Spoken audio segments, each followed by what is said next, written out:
A huge metropolis, a booming economy, and vast quantities of garbage churned out every day.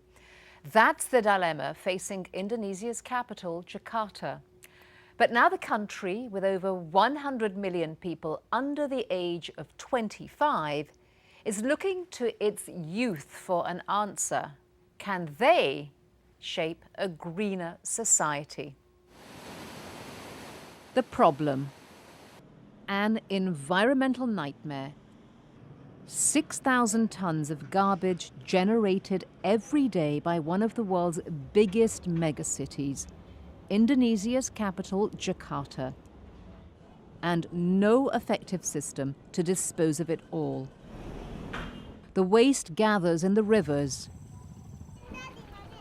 chokes waterways,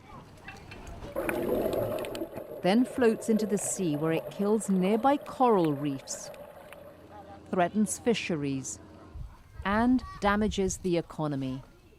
The water situation in Jakarta is really sad. 19-year-old Claudia Van Nasution, also known as Odi, is a journalism student at the University of Indonesia and an environmental activist. Just one young person of thousands working to make the environment a priority in Indonesia. We have to work on changing our mindset. If teenagers get to know the issues, then we can keep the commitment to the environment going in the future. And there's an enormous youth population here to appeal to. More than 100 million Indonesians are under the age of 25. But how to reach them?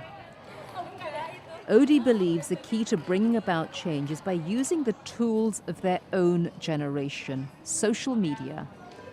Indonesians are rated among the most active users of Twitter and Facebook in the world, and blogging is exploding here.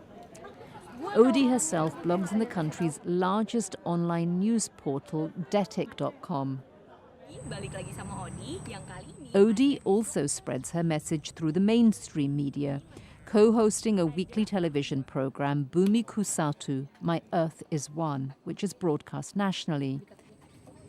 This week's episode features both the last remaining protected wetlands in the capital and the environmental conditions at a squatter settlement. But Odi knows that inspiration comes not only from the newest technologies, but from traditions and from old-fashioned hard work. And so she features in her media reports this man, native Jakartan, Babe Eden, an expert in martial arts and an eco-warrior. Babe Eden nurtures 40 hectares of land just on the edge of the city. Babe Eden is number one. He doesn't have any formal training or education, but he's made a real difference to the environment. Nature is the heritage of our grandchildren.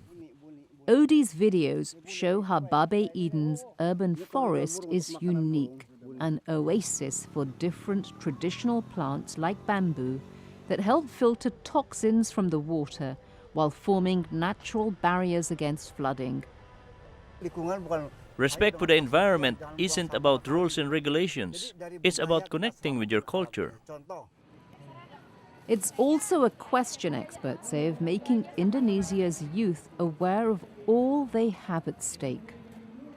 The youth looks to the future. They want to know, where is my place?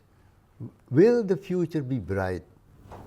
Professor Emil Salim served as the country's Minister of the Environment and now advises Indonesia's president on these issues. How can we get more from the sea without destroying the content of the sea? How to get more from soil, from forest, without destroying the forest? The key answer is brain power, science and technology.